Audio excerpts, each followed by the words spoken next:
Letters from Route 66 Motel.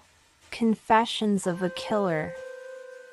Desert wind whistled through the broken windows of the Sunset Motel when Jake Martinez first stepped onto the cracked asphalt.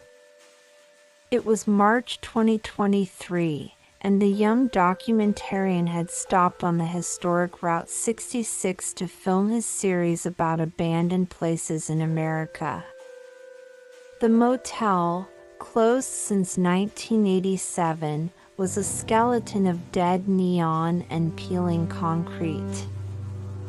In room 13, behind a stuck drawer of the writing desk, Jake found a yellowed envelope. Inside, dozens of handwritten letters on motel letterhead, all signed only as Traveler. The dates ranged between 1968 and 1975. The first letter began, "Dear Road Diary. I killed again today." Jake felt a chill run down his spine. The words were written in careful, almost elegant handwriting, contrasting sharply with the horror of the content. Each letter methodically detailed brutal crimes, specific locations, and victims described with disturbing precision. These weren't fantasies, they were real confessions from a serial killer who had used Route 66 as his personal hunting ground during 7 years of terror. June 15th, 1968, Flagstaff, Arizona. Dear Road Diary, the desert heat still burns on my hands. She was young, maybe 22 years old, blonde hair like Kansas wheat I left behind.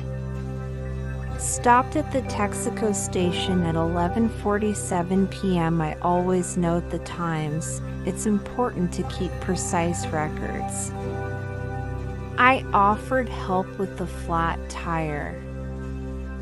How kind of me, wasn't it? She smiled, too trusting in the kindness of strangers. I took her to the canyon 3 miles from town. Sound echoes well there, but no one listens. No one ever listens. I kept her silver necklace a small anchor. Ironic, considering she'll never return to safe harbor again. I buried her where the stars shine brightest. She's part of the American landscape now, forever. Tomorrow I'll head to Gallup. The road calls me, and I always answer. There's something liberating about this nomadic life, this freedom to be who I truly am away from society's judging eyes. Jake trembled reading those words. The clinical coldness mixed with macabre poetry was deeply disturbing. He decided to research unsolved cases from 1968 in Arizona. September 22nd, 1969, Amarillo, Texas. Dear Road Diary, autumn came early this year. The leaves haven't changed color yet, but I changed another life today. Number 7, if I'm counting correctly. The trucker at the diner talked about a waitress who worked alone on the night shift. Too brave for her own good, he said, laughing. How right he was, without knowing it. Mary, I discovered her name from her ID, had green eyes like old Coca-Cola bottles. She was working to pay for nursing school.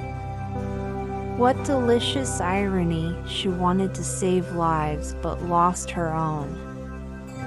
I left her in the sunflower field east of town.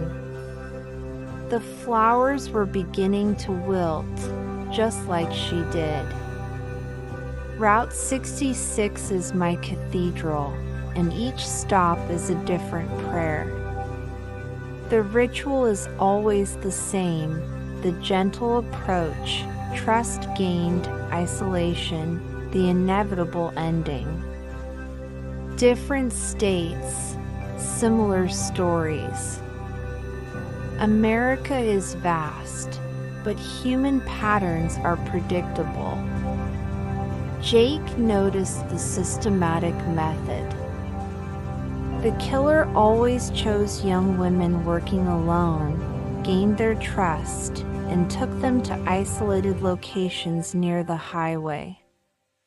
July 4th, 1971, Williams, Arizona. Deer Road Diary. What a symbolic date to celebrate my own independence. While American families light fireworks, I lit another light, the last one she would see. The native souvenir seller had black hair like oil and stories about her tribe. She spoke about ancestral spirits that protect the land. I wonder if they protected her in the end. I believe they didn't. I've been thinking a lot about Route 66. It's not just a road, it's the main artery of the American dream. Millions have traveled it seeking opportunities, freedom, a better life in the West. I too seek something, perfection in my art. Each victim is a brushstroke in my macabre masterpiece that stretches from Chicago to Los Angeles. The motel today has only 3 guests. Midwestern family heading home. Adorable children playing in the empty pool. I don't touch families, I have my codes. I'm an artist, not an indiscriminate monster. Jake realized the killer sized crimes as art and had specific rules about his victims. December 12th, 1972, Gallup, New Mexico. Deer Road Diary. Winter arrived with force this year. Snow covers the red mesas like sugar sprinkled over dried blood. Appropriate for my 13th work. The librarian was different from the others. Older, maybe 35, but there was something in her eyes, a deep sadness that attracted me like light attracts moths. I discovered she was a widow. Husband died in Vietnam. She already carried death with her. I just accelerated the process. I noticed state police signs increasing on the roads.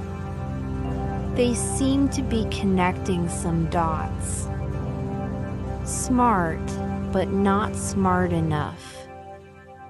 I'm always 3 towns ahead of any investigation.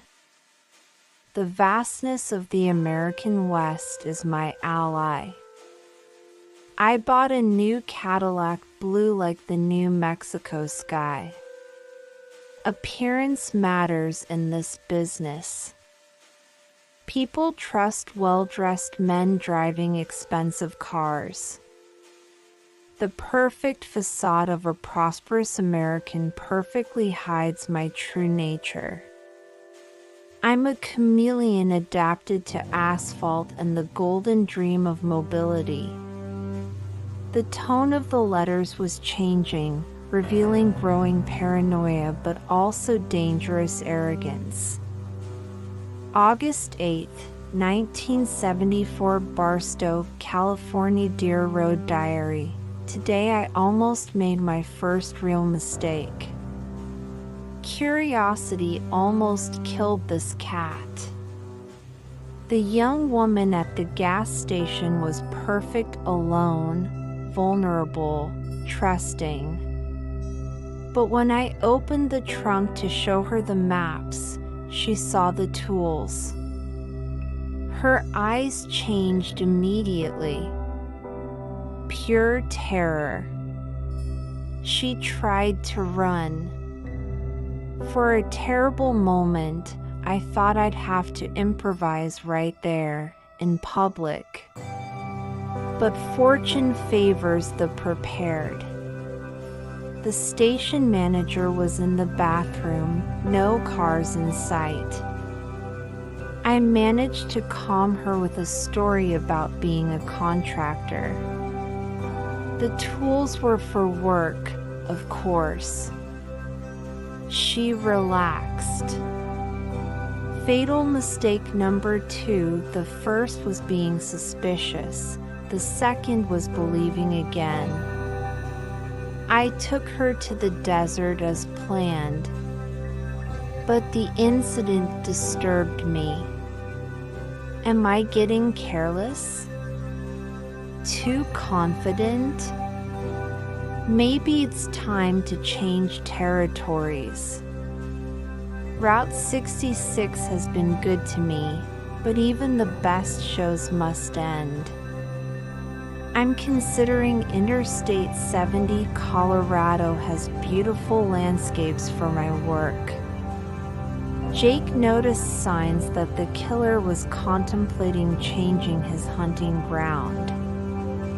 November 23rd, 1975. Needles, California. Dear Road Diary, this will be my last letter from this motel that became my personal confessional.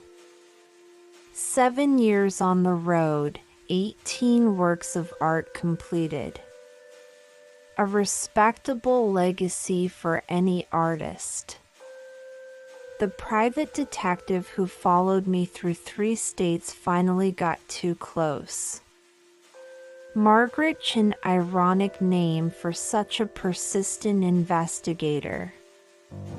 Hired by victims' families that the police abandoned. Smarter than any cop I've faced. She discovered my patterns, my methods, even this motel. I found her reviewing old records at the front desk yesterday. Our eyes met. Immediate mutual recognition, predator and hunter. Today she becomes my 19th and final work on Route 66. Different from the others, she knows exactly who I am. There's no pretense, no seduction. Just 2 professionals respecting each other's work. Tomorrow I leave for the north.